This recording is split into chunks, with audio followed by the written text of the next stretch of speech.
Well, there will be a lot of chainsaws in use in the coming days. They're effective at removing downed trees, but their very effectiveness makes them a dangerous tool. Next, we have a story on using chainsaws safely. Farmweek's Brian Utley produced it several years ago, back in the days of standard definition television. Its information, however, is still valid. Professional loggers follow a strict safety regimen while cutting trees in the woods.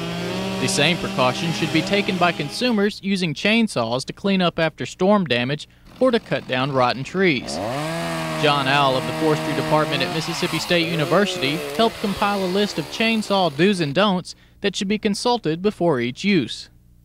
First, make sure to wear proper protective equipment.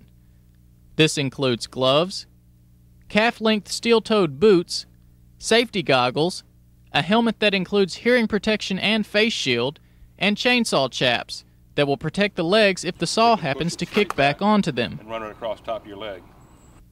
Before using a chainsaw, make sure that it is equipped with a chain brake.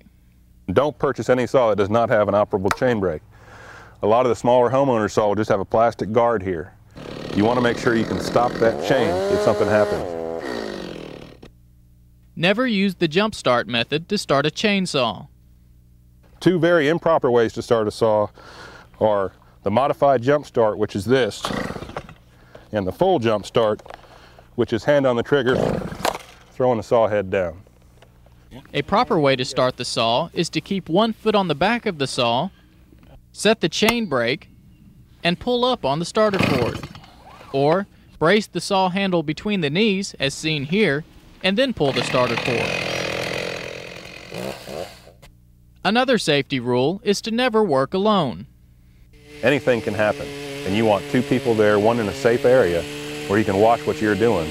And if that tree rolls over to the side the wrong way, pins you down onto the ground, you can't get out without somebody's help. When cutting down a tree, always assess which way it will fall and plan 2 clear escape routes.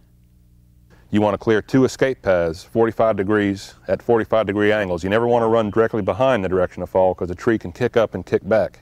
And as soon as you see that tree start to fall, you want to pull that saw out, cut it off, and just head down that escape path. Don't watch it fall. If you want to watch trees fall, watch somebody else cut from a safe distance. Always keep an eye on the tip of the bar when using a chainsaw. The tip is where you want to be. You always want to look out for this portion of the bar. That's your danger point on this chainsaw. Is if you jam that in to a piece of wood, it's going to kick right back up in your face. It's going to kick right back up towards you. Al also advises to take lots of breaks when cutting and to call on a professional if you are unsure of your ability to get the job done.